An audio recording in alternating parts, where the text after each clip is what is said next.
And I'm going to talk about the sleep patterns effect. Do sleep patterns affect academic performance and our motivation for doing this research and the method? How do we do this research? And I'm going to talk about the relationship between sleep quality and academic performance. And maybe the result didn't is not expected to be the thing I thought. So maybe there are some factors behind the unexpected results, and also methodological improvement for more accuracy results. Um, First, I want to talk about my main idea is that I think sleep is closely related to concentration and memory and learning efficiency. So, many university students sleep late because of academic stress, phone use, and irregular schedules, and also because they face heavy coursework, and maybe they have some lifestyle pressure like financial or anything else. And therefore, I want to find out whether the sleep patterns is it related to academic performance among UNC University students. And the, and I think poor sleep is common among university students, and sleep deprivation may reduce your attention and memory and also your classroom performance.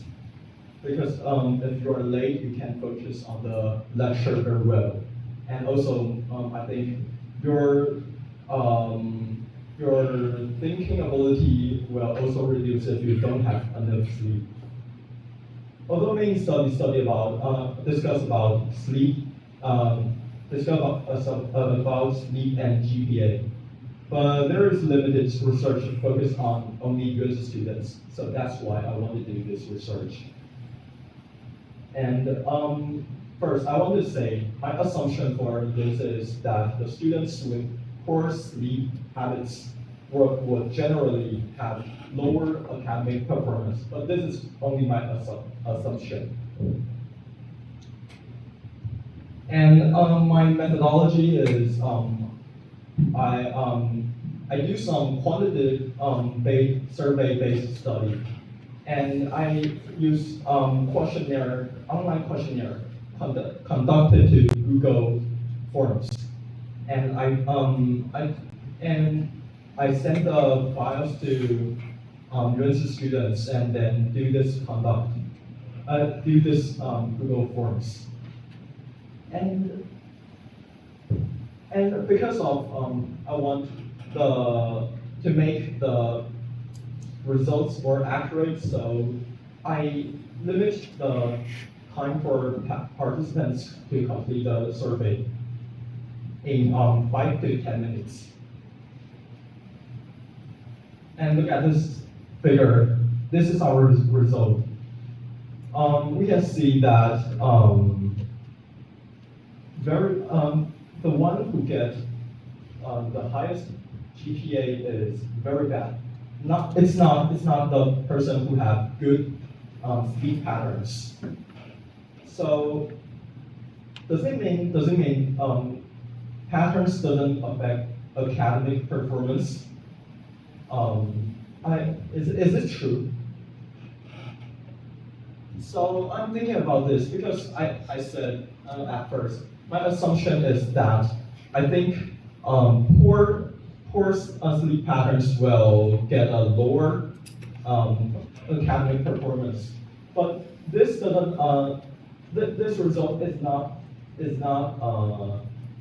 cannot support it with my assumption. So I'm thinking about why is that?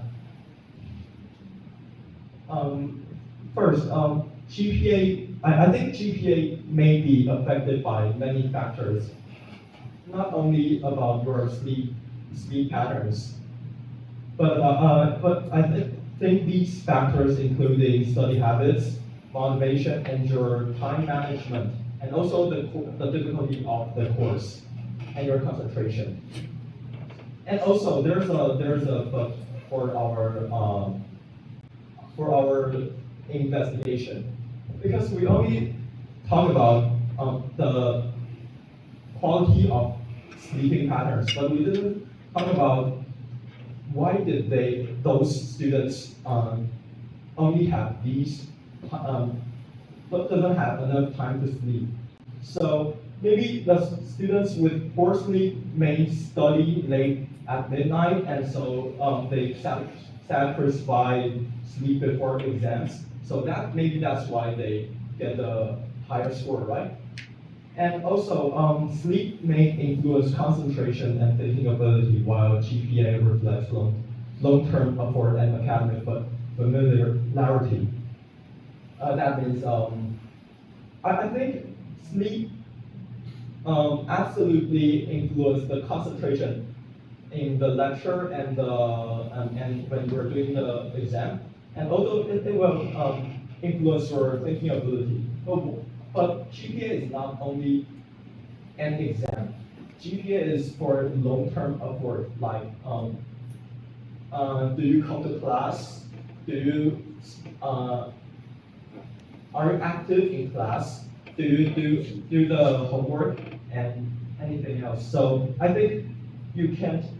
I think it's not only one exam. And so, in conclusion, poor sleep doesn't always lead to a low grade, but it may still be unhealthy in the long term.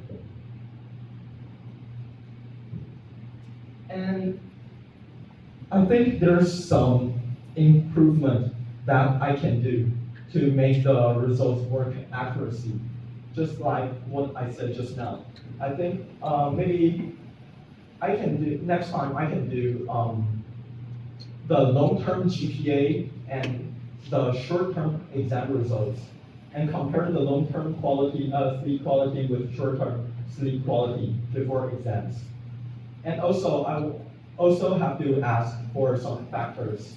Ask questions about exam week sleep habits, such as why you're sleeping so late.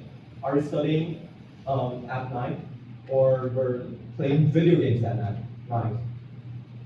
These factors can make my results more accurate, and also control other factors that may affect GPA, including study hours, course difficulty, and motivation and major. Collect repeated sleep records over several weeks, not just using one questionnaire. And I think if I do like this, maybe next time my results will be more accurate.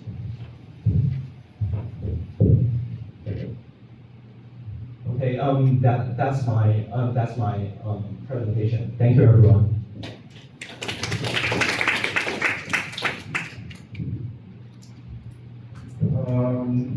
Thank you, Murphy, for such an insightful presentation.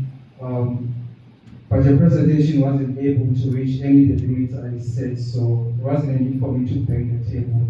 So, without further ado, I would like to urge everyone to ask a question. And before you do that, please remember to introduce yourself and state your affiliation, so that the speaker may be familiar with your identity. Is there anyone with a question? Right? Please come closer, Trevor.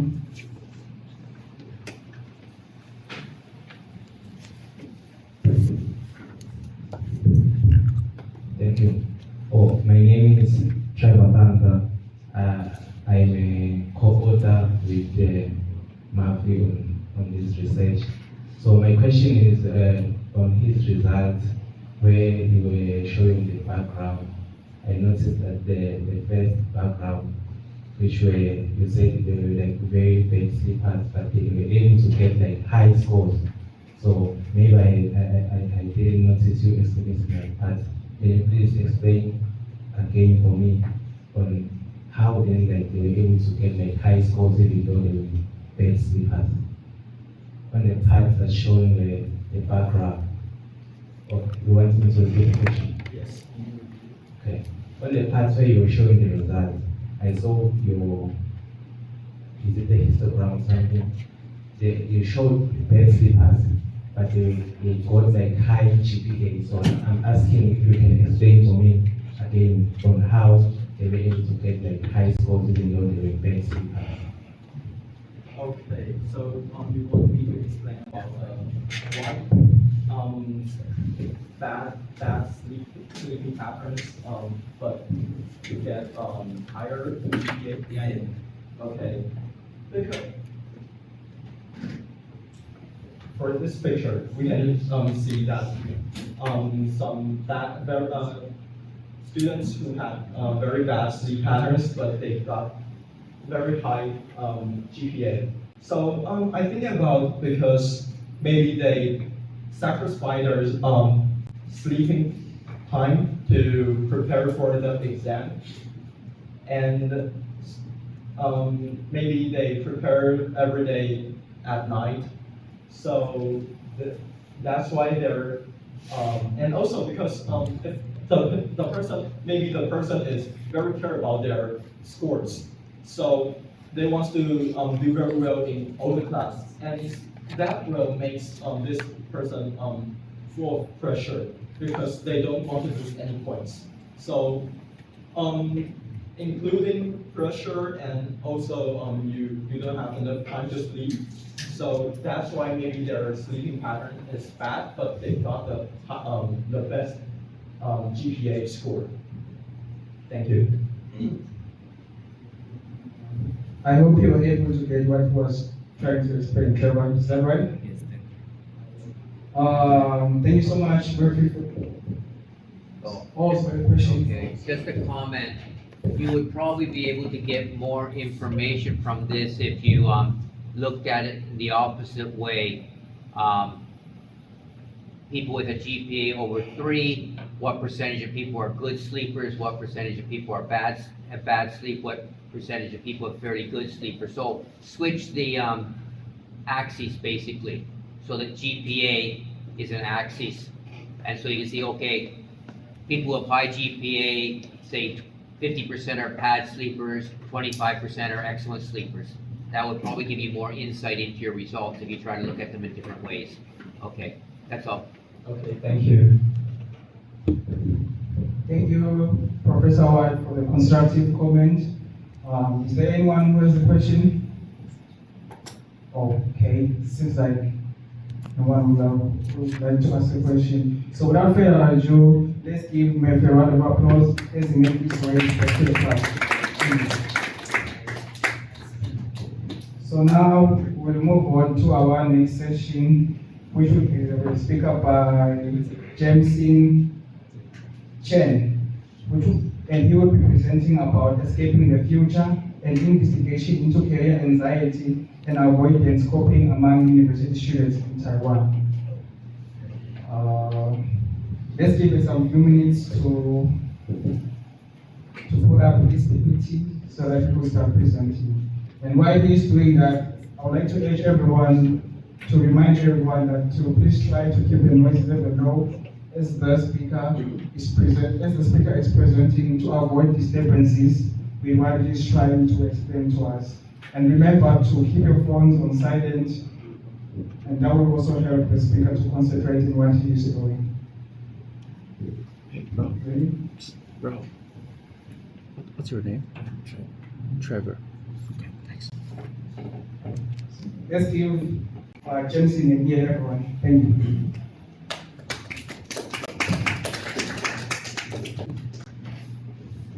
Hello everyone, my name is James, and today I'm going to present about the topic Escaping the Future, an investigation into career anxiety and avoidance coping among university students in Taiwan. Roy, Florence, Nam Vincent, and me, and I will present. So let's take a look at our executive summary. So this study investigates why students at Rinzi University feel stressed. And we found out that worrying about future careers is the primary stressor. This anxiety leads to 65% of students staying up late, causing fatigue. And interestingly, students also prefer avoidance coping, such as play games and spend time on social media rather than professional counseling. And we suggest that universities should provide more career support to our students.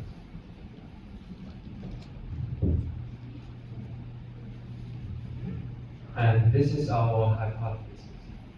So the background is university life in Taiwan involves high pressure from competitive job markets and family expectations. And our literature context comes from a research by Chip in 2015, and which indicates that future career issues often outweigh daily academic stress. And also we used coping theory by Harvard and L in 1989, which helps us to distinguish between active coping, solving the problem, and avoidance coping. And our hypothesis is that students experience high career anxiety and choose avoidance instead of professional counseling. And this is our methodology. We have 50 participants, and the majority of them are from electrical communication and engineering. And 80% of them are undergraduate students, include a few master and PhD levels. So our survey instrument is a structured outline survey titled How Stress Affects University Students, featuring 3 core sections: demographics, stress and health symptoms, and coping methods. And we use a 5-point scale to measure the data. From 1 is strongly disagree to 5 means strongly agree. And also the survey was conducted for the participants were voluntary, anonymous, and required informed consent. So here's a graph of our participant demographic.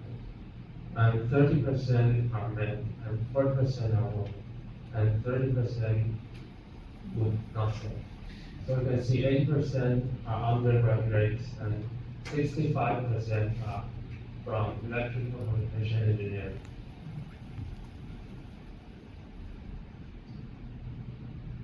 And the whole number were 50. So after the survey, we discovered that the primary sources of stress is future career anxiety, which received the highest need score of 3.82. And we also found out that the long-term affects the students more than the immediate test. Many students worry more about future career rather than immediate academic tests like daily schoolwork. And the future career maybe affects them after 2 years or even longer. And the secondary stressors are financial concerns and high family expectations, which also receive a score above 3.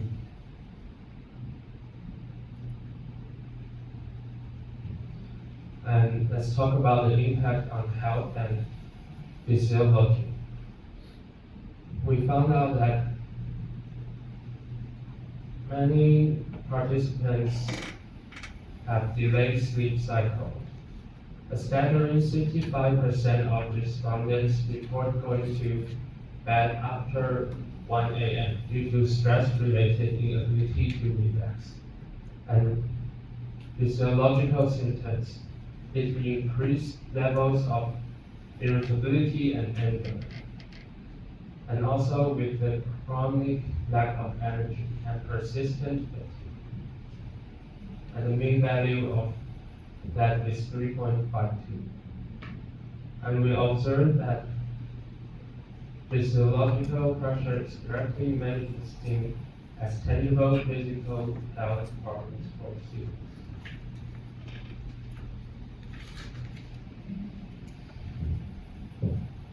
And here's a detailed graph of analysis of sleep quality. The quantity description of quality.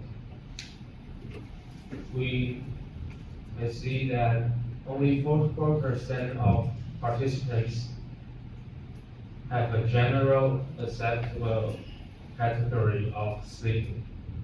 And what is concerned is that about 24% of the student population identifies their sleep as not good, or even worse, 6% of them choose terror.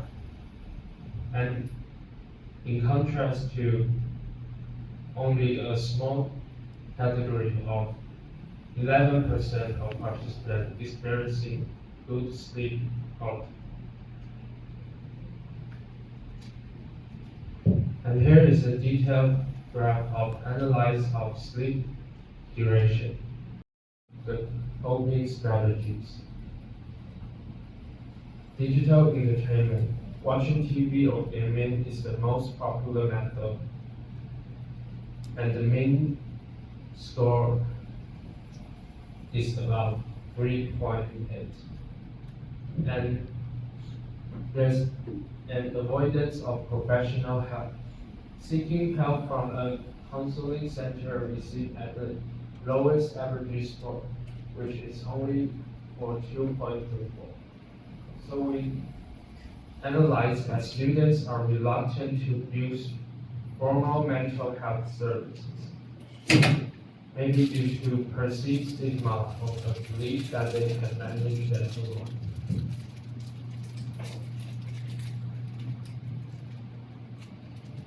So then come to the discussion. The cycle of avoidance. Alignment with literature, the high future career anxiety observed supports funding budget 2015 regarding the competitive employment environment in Taiwan. And the avoidance mechanism. Students using phones and games to hide from stress, provides short-term relief but fails to resolve the root problems. And students often don't seek for help from professionals.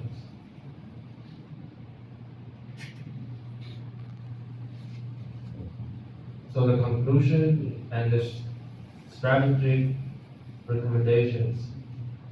So in summary, students face a critical disconnect between high career anxiety and passive coping strategies. Early career planning. We suggest that universities should provide specialized career counseling to reduce long-term uncertainty. And destigmatizing support. Mental health service must be reframed as a sign of strength and professional growth rather than weakness. And stress management is not just sleeping, it's about addressing the root cause, future uncertainty. So, this is the end of my presentation. Thank you for your time, and I'm open for any questions. A round of applause for our presentation. Round of applause, everyone.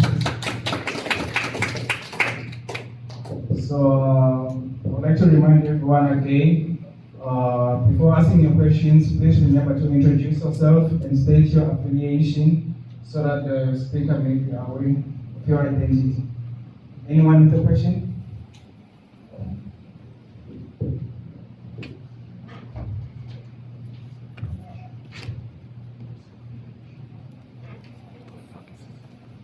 Affiliation means what relation could you possibly have with me, or maybe what position do you have here in the school? Maybe you will try to use that to recognize me. Hopefully I'm clear. Say maybe for example you are his classmate, you could say that, or you are just a YSU student, you could also say that. I think he will try to use that to try to connect with you.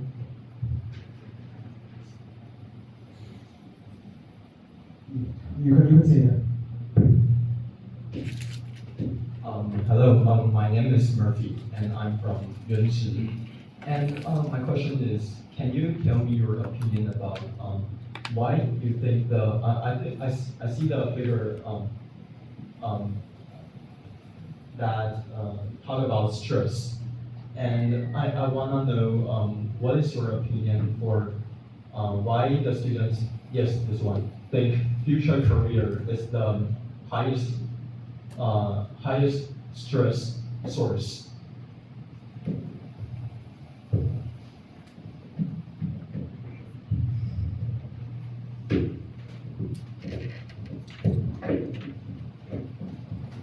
Why students think future career is the highest stress source is, my opinion is that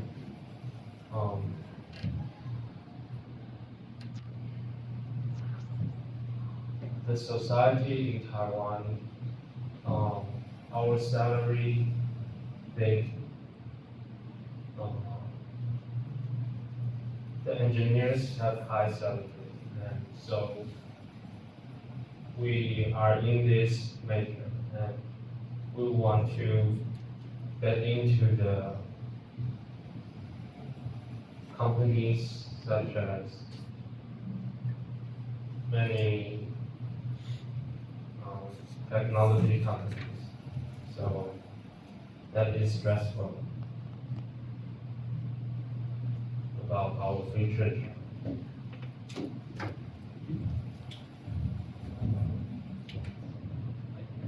Were you able to understand what he was saying? Did you get the question answered? Oh. Is there anyone else who has a question?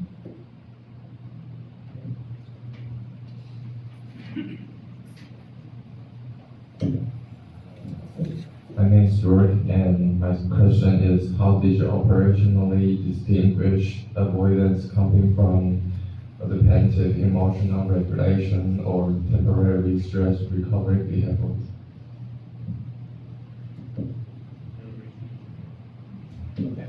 My question is, how did you operationally distinguish avoidance coming from repetitive emotional regulation or temporary stress recovery behavior? Did you get what he was trying to say? Are you asking how I think you could try to discuss that question with more right now, because it seems to be running out of time. So you'll try to contact Mr. JC after the class so that we could answer your question better. So that marks the end of Mr. Jameson's talk. Let's give a round of applause, everyone. So before we proceed, I would just like to clear this one up. I hope I am audible to everyone. I have a little bit of a problem with my throat because I also have to present, so I was rehearsing a lot yesterday, so I didn't encounter the sort of problem. So hopefully I am audible to everyone in the room. Without further ado, I would like us to welcome our next speaker, who is going to be Anchi Chen, and he will be presenting about a quantitative study on the relationship between part-time work and academic performance of international bachelor students at YZU. Let's give a round of applause as they're about to start this presentation.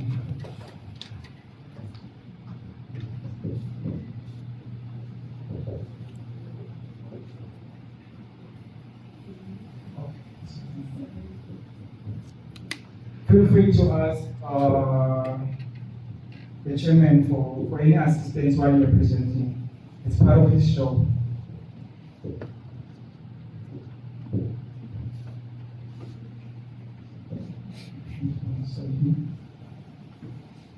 No.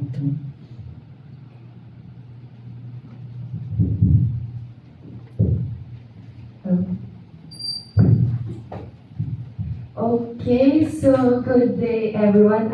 I'm hoping that you're all doing well. So my name is Angie with the student number of 1133737, and then the other ones I'm our co-authors, which are Jackson, Mary, and Amir, and I am here to present my study entitled as a quantitative study on the relationship between part-time work and academic performance of international bachelor students at UANSA University. So this study focuses on two things: whether the part-time work is positively or negatively affect our academic performance. Next slide. Sorry. Okay, so here is my presentation outline. So first, I'm going to discuss about the background of the study, or what is my motivation in this paper. Next is the objectives, or what are the goals that I have in this study. And then the methodology, what are the methods that I use. And the next one is we have the results and discussions, or the key findings of this study. And then the conclusion, which is the summarize of the key findings. And lastly, I have the acknowledgement. Next slide, please. Okay, so starting off with the background of the study, part-time employment is common among university students in Taiwan, and employment during study may affect academic performance. So we all know that part-time job can give us financial support and personal experience, but it may affect our academic performance due to time constraints. Next, previous studies reports mixed findings on its impact. Some said it has benefits, and some said it has negative benefits. However, research on international undergraduate students remain limited. That's why it highlighted the aim of this study. Next slide, please. Okay, so what are the objectives of this study? So there are three main objectives of this study. First is to examine the relationship between the part-time employment or part-time job and the academic performances in different aspects. Next is to assess whether the effect of working hours on the academic achievement. And lastly, to contribute insight for student support and academic policy. Next slide, please. Okay, so next is the research methodology, or what are the methods that we use to conduct this experiment or this study. First is the participants. The participants are international undergraduate students studying in UANSA University with part-time jobs. So overall, I think we have 52 respondents. Next is the data collected. The data collected due to online survey, which focuses, the questions are focuses into two things. First is the working hours, and second is the academic performance. Next is the procedure. So the participation was voluntarily and anonymous to ensure the honest review or the honest answers. And then lastly, the analysis, the data or the findings is analyzed using descriptive statistics. Next slide, please. Okay, so for the results and discussions or the key findings of this experiment, first is the effect of part-time work in class engagement. So as we can see in the graph, we can see that most of the students answer neutral with 41.7%, and some of them, or we can see a little bit in the negative effect, which indicates that, with some negative effect indicating that part-time work may slightly reduce participation due to time constraints. Next slide, please. Next is the effect of the part-time work in academic skills. So in academic skill, we can see that the higher percentage of the students reported a positive effect compared to the other side because it indicates that part-time work may help us to develop skills, which is like time management or responsibility, and this will be used in academics and also in our daily lives. We can see that the neutral is 36.3% and the agree is 29.5%, which is a lot bigger than the disagree, which is 13.5%, and the strongly disagree, which is 8.6%. Next slide, please. Next is the effect of part-time work in academic results. So this is the pie graph for the part-time work, the effect of part-time work in the academic result. We can see that the outcome is mostly balanced. So the neutral has the highest, which is 33.6%, and we also have the agree, which is 30.2%, and then the disagree. This shows that the outcome is relatively balanced. Respondents suggest that part-time work does not significantly affect academic results for most students, though some negative impact is still observed because of the time management. It means that some of the students or mostly of the part-timers have the time management so they can balance their workloads in the academics and then their part-time commitment. That's why it doesn't affect their academic results. Next slide, please. Okay, next is the effect of the part-time work in the student GPA or the general weighted average. So this graph shows the general weighted average. The x-axis, this one, shows the general weighted average per one semester. And then the y-axis shows the number of students or the number of respondents. So we can see that despite of the challenges in engagement in classes, most students still maintain a high GPS, which is around the range of 3.6.4. We can see it has the highest, which is around, I think, 11 respondents or more than answered that their average is 3.6.4, which suggesting that part-time work does not necessarily reduce academic performances. Next slide, please. Okay, lastly, the average working hour per week. So the x-axis shows that the working hours or the average working hours of the part-timers per week, and then the y-axis shows the number of students or number of respondents answered. So we can see at the x-axis that most of the students have 16 to 20 working hours per week, which is we considered as moderate to maintain the balance of the academics and then the working skills. This shows that the moderate working hours, which is 16 to 20 hours, unmanageable and may explain why most students may still maintain a strong academic performance. So we can compare this one to the other slide. Can you go back? Yeah. So this shows that they have only 16 to 20 hours of working experience that they can still maintain these high grades. Next slide. Next slide. Okay, so in my conclusion, I have 4 conclusions. First is part-time works affect students' experiences. Second, moderate working hours are manageable for students. However, excessive working hours may reduce class engagement. That's why we recommend that balanced work hours supports academic success. So these results may be limited because we only focus less on the international students, and there are a lot of space that we can we can further be improved. For example, we can focus on the overseas, or we can focus on the Taiwanese students, but I hope that these results can be a guide for other researchers or the future researchers who want to research in this kind of field. Next. And then I have this acknowledgement. So I want to acknowledge my co-authors even though they are not attending this class anymore. This one is Jackson. He contributed on the survey questionnaire designed for the academic results section. And next is Mary. She conducted the survey, collected the respondents, and prepared the graphical presentations of the results. And lastly is Amir, was responsible for writing the experimental section. These three, and including me, makes this paper possible. And then I have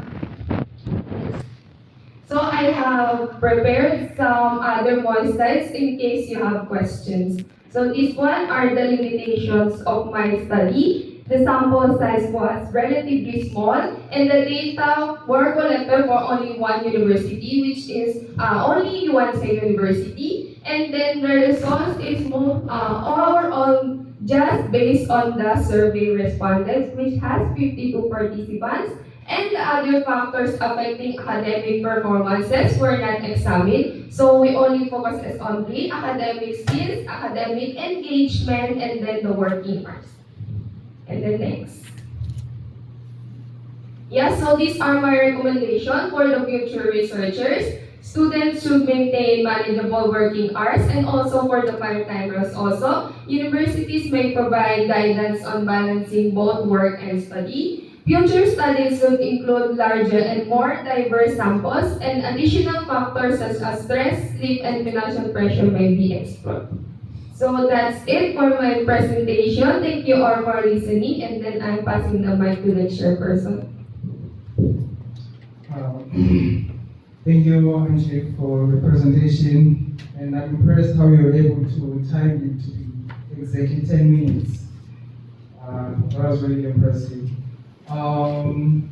Without further ado, I would like to urge everyone to ask questions for Angie's presentation, and a little bit of a reminder that before you ask, remember to introduce yourself and state your affiliation before posing the question.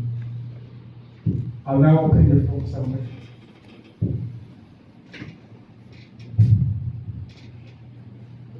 I'm from the ECE department. So I want to ask, what is the most surprising finding in your study that leads to these recommendations? So I think the most surprising results that I have is in terms of the academic skills, because if we think like as a student also that we think that students have part-time jobs, mainly doesn't have time to do the academic works, but surprisingly our results is mainly just neutral or more on the positive side than the negative side. Was your question answered, Ms. Irene? Thank you. Anyone else has a question? Okay.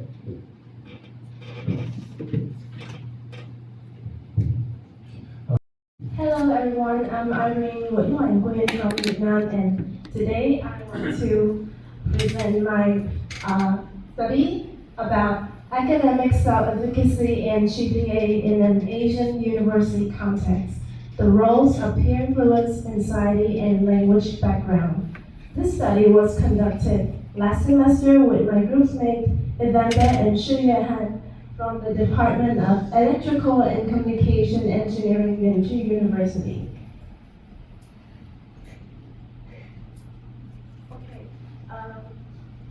And today I want to look into a question that I think most students have asked, like, what actually drives success? Is it just about being smart, or is it about believing that you can do it?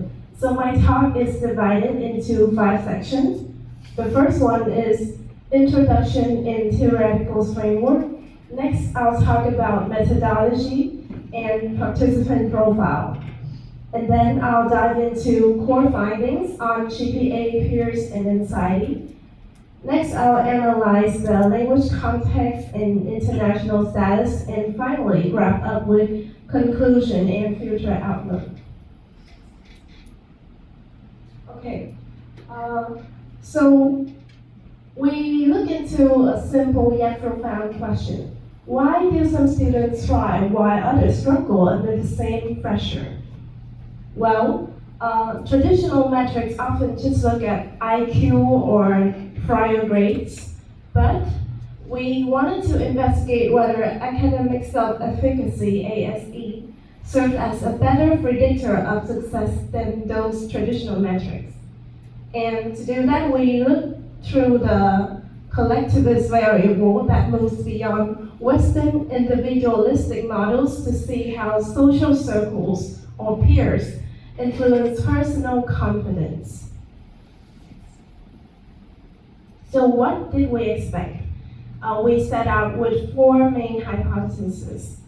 The first one is that high self-efficacy will lead to higher GPA.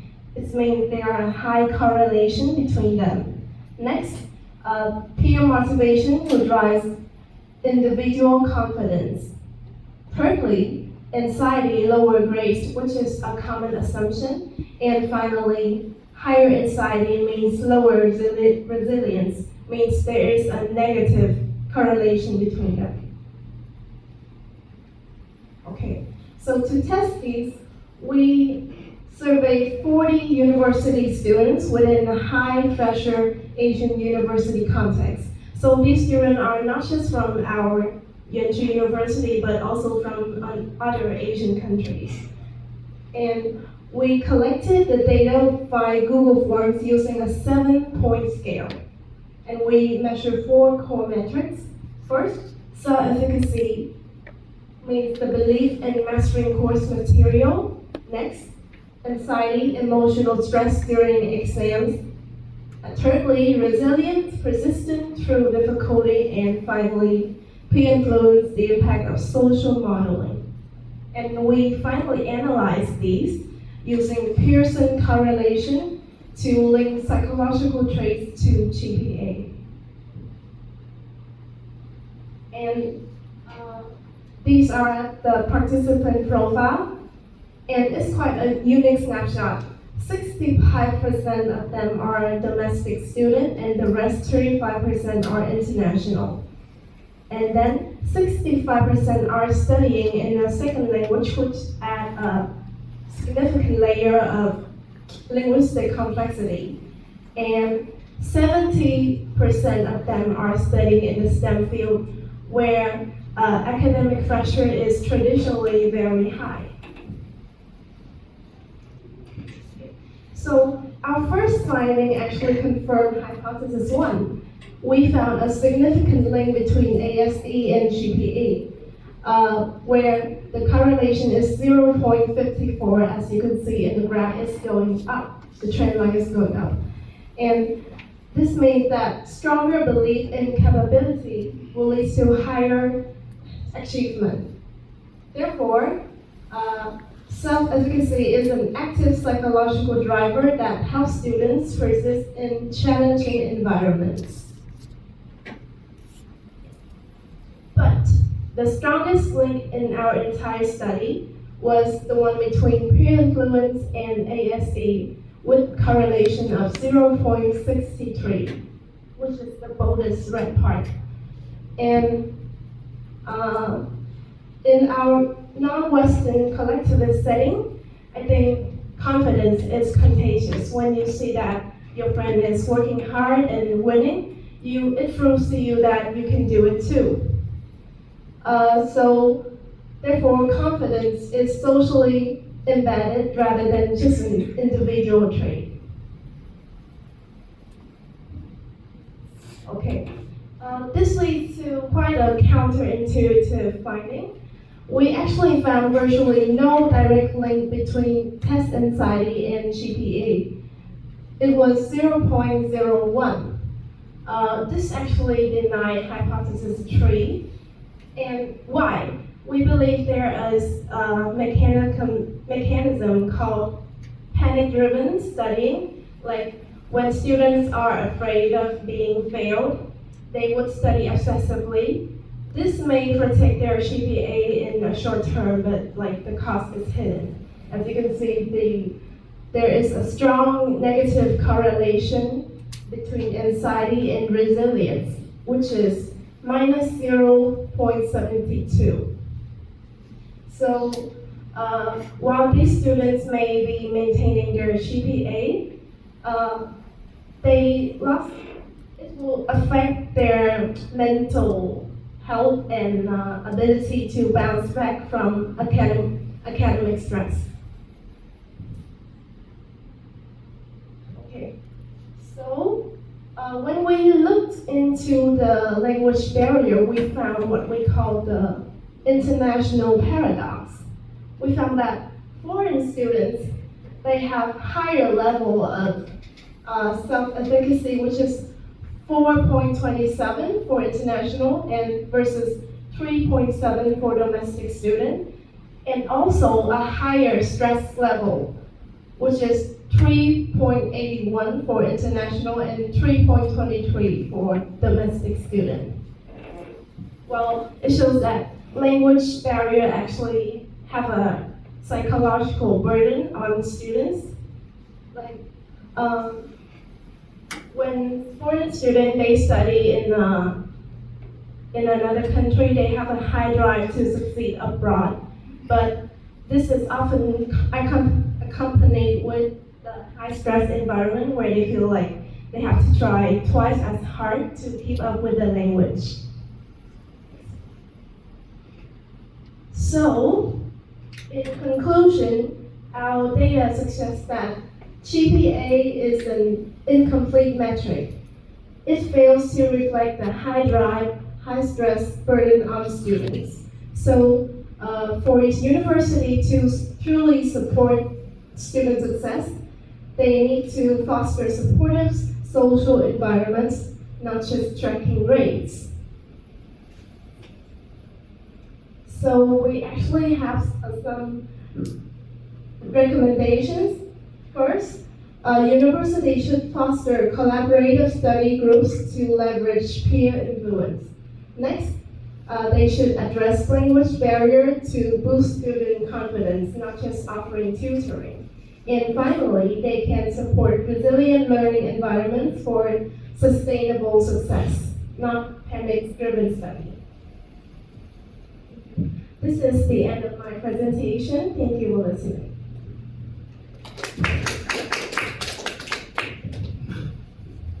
Thank you, Ms. Irene, for such an insightful presentation.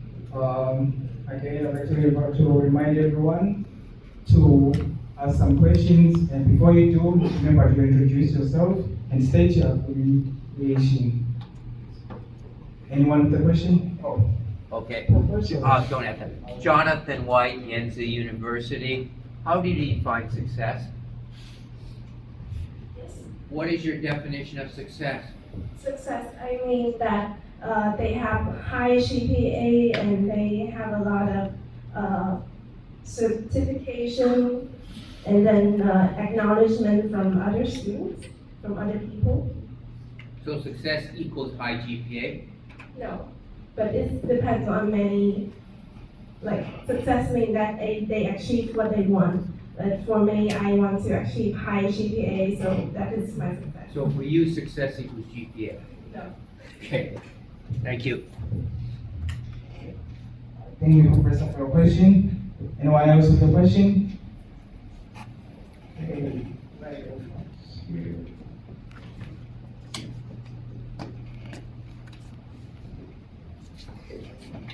1,000. Okay, so I think it's in this slide 9, you said, I think it's in the anxiety, the cure resilience. So my question is what are the evidence that you find suggests that anxiety reduces resilience, that rather than it is just correlated with it? Like, what are the evidence that you find that anxiety reduces resilience, that rather than it is just correlated with it? So we actually use a Google form to survey everyone, and the total sum of the point that they choose is actually like opposite to the resilience one and the anxiety one. So we sum them up in the Excel, and then we got this result. I hope your question was answered. You Thank keep you. recording, I'll share it. Thank you. Share it. Anyone else with a question? So, in the absence of question, I would like to close the session for Ms. Irene. Let's give her a round of applause. Yes, Ms. Irene. Yay! And now, for the next session, we don't need to call for the speaker to come up stage. He's already on stage.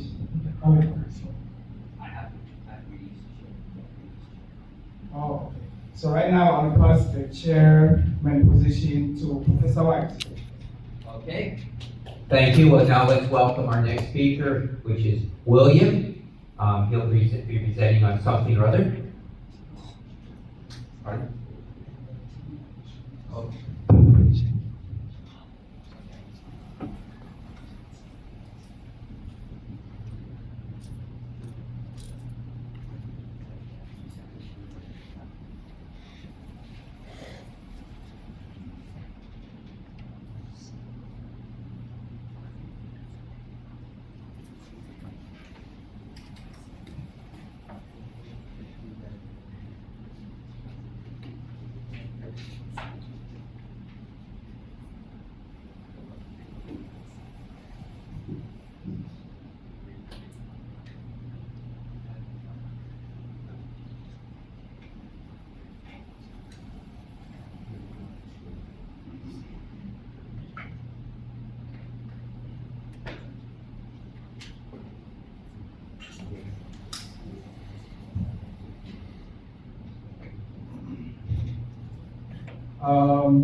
Good morning, everyone.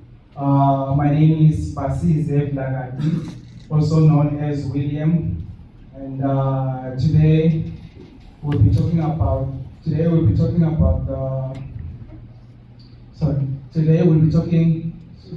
looking at something that we all experience every day, but rarely study, which is the food here at UNZ University. So this research was a teamwork with Harish, Melody, and Henry. And we were also under the supervision of Professor Jonathan White. And our focus for this presentation is to look at how students they perceive the food that is provided here at YSU, and from there on, as students ourselves, we also wanted to find out how is it that some students they find it easy to fall in love with the Taiwanese food, but some others they find it hard getting used to it. So in this presentation, we'll look deep into that and what measures could we help those who are struggling with getting used to it. So here we'll have this roadmap which will keep us on track. And firstly, we will look at the main problem, which is the global cultural challenge and why it matters. We will then look at, and then I will explain how we survey the student body and what the numbers tells us about those who decided to give their views. And then from there on, we'll look into the heart of the survey, which is how students were satisfied with their meals and what main barriers they face. And then finally, we will discuss on the practical ideas that I think we could implement here at YSU to help those who are struggling with getting used to the Taiwanese food. And then we will add with some words of gratitude to those who helped in providing feedback and input towards the research.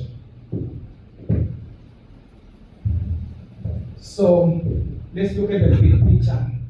Not that one of the steamed tofu, but the global culinary challenge. So we call food as a cultural bridge because it's one of the easiest ways of connecting people from different backgrounds. And moving to a new country, for example like Taiwan, it's a real challenge. And it's not just about the language, it could be Mandarin, but it could also involve the sensory adjustments, such as the taste and the new smells. And then so here our goal is to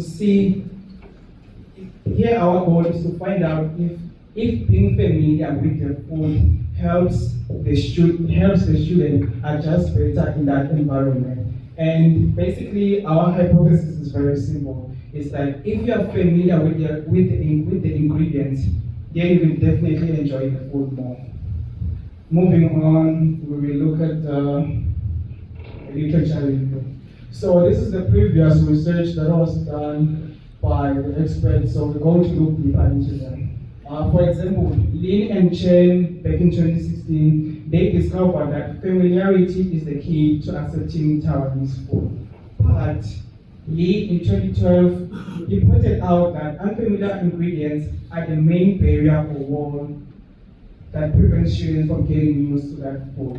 So our research is to check if that link of liking the food and getting to love it, does it exist here in YZ or not? Hang around and you will find out. So our research is a little bit different because it didn't only just focus on the food in general, but it also then focused on the comparison between the on-campus cafeteria and the off-campus options, which could be the local restaurants or the fast food chains, and to also see if changing the setting also affect the impact on the student on whether he or she likes the food. Moving on, we will look at how we did the research. So we did the research using a digital survey via Google Forms. So we had 71 YZ students who agreed to share their input on the questions that we will ask them. And then we then decided to divide the students into 3 groups based on where they are from.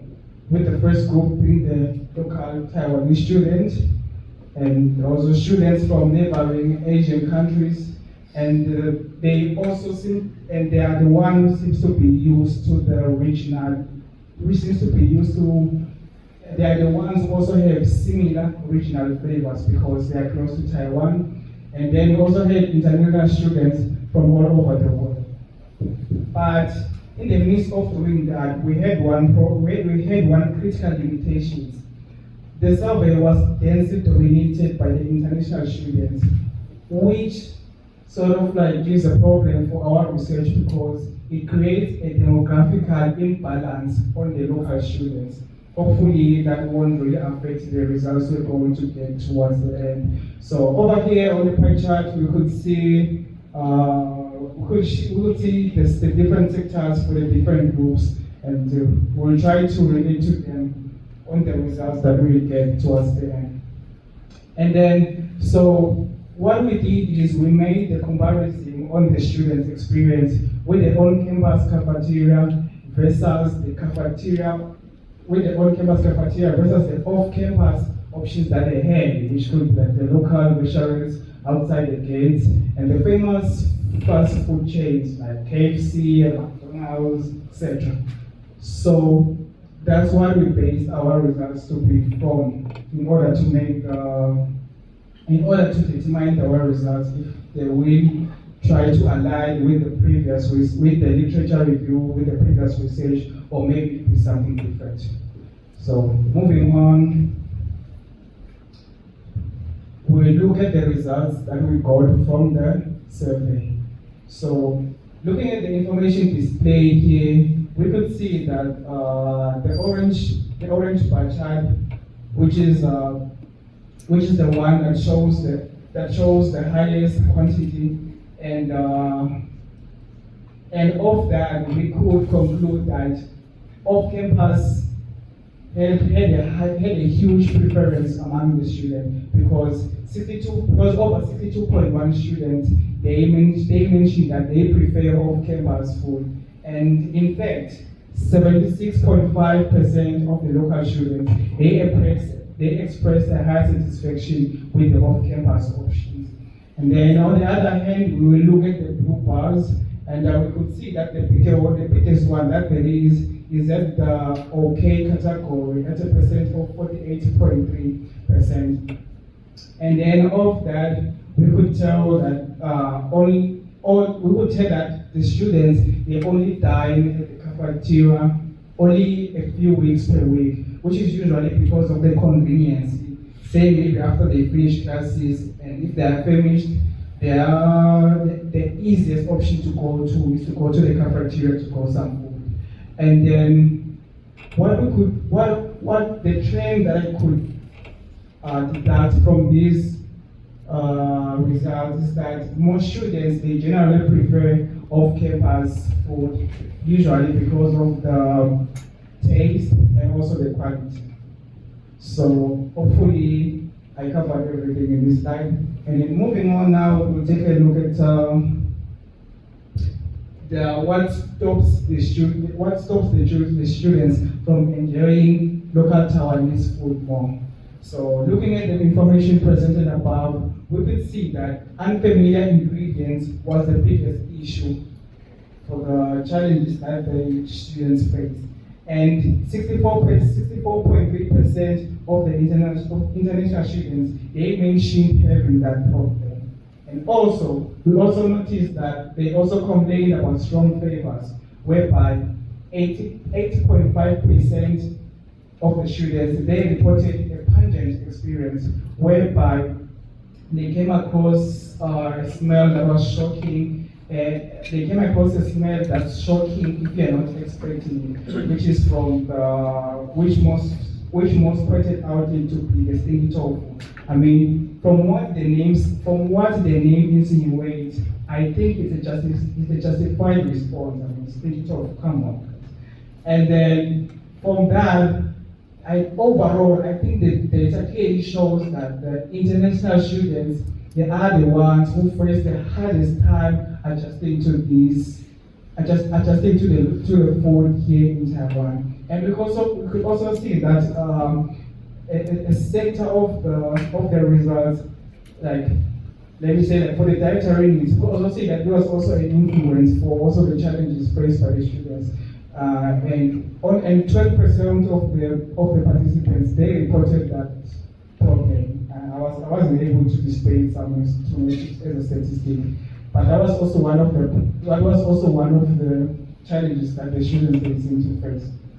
So moving on, we will have the taste ratings among the students. So this is what tells the story. It's more of a discussion session, for what we've been saying all along. So looking at the information presented in front of us, we could see the one on the left, which is the pie chart for the Asian students, which is basically the local students plus the neighboring students. We could see, look at that big orange stacks. Of that and everything else, we could tell that 72% of the students, they reported the food being good or very good. But then when we look on the other side, they were in the sector for the international students, we could see that their ratings, they were dispersed all over. And nearly half of them, which is like 43% to be precise, they rated the food as okay. And then for all that, it confirms the hypothesis that we had that if you are culturally closer to Taiwan, then you will definitely going to enjoy the food. But if you are not familiar with the food, your experience is going to be more of a hit or miss, which is what we could see from the international, from the sector situated for international students. And then we'll be moving on. We'll take a look at what we could do to sort of help students with that problem. So here we have that ingredient unfamiliarity was the main problem for most students. So with that, we try to come up with some ideas to help students who were facing that problem. So because being unfamiliar with the ingredients was the main problem, the first strategy was adding a variety to the food, to the campus cafeteria. And then secondly, it was urging the university to implement clear labels for the food that they are serving, so that in order to eliminate the fear and the fear and the mystery that comes with trying different food. Because if the university makes it clear what kind of food is there in that product, then I think that way the students will be willing to try that food. And then, last but not least, I think introducing local dishes during orientation might be a great way of welcoming new students. And it might also help them to adjust more quickly if that food was introduced at that time, so that they can get used to the flavors and the smells. And that way, they will be willing to try Taiwanese food, and hopefully they would love it. And then moving on, we'll take a look at we'll take a look at acknowledgements. So basically here is the author's contributions towards the research paper, and we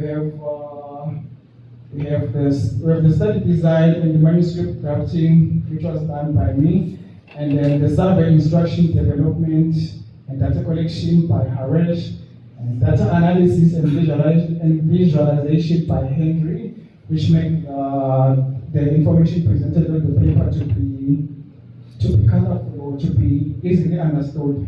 And then last but not least, we have this contribution of editing, formatting, and final integration by Melody.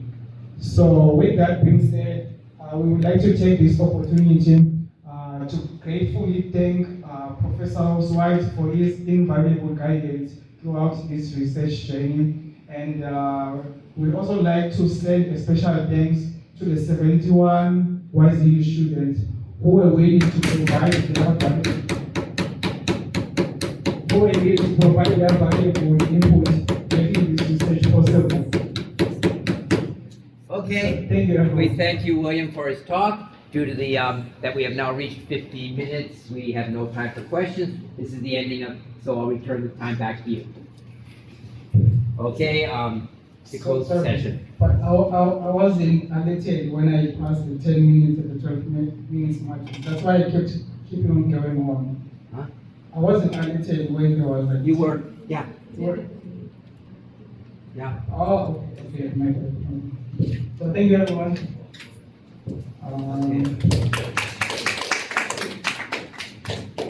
So with that being said, I would like to urge everyone to have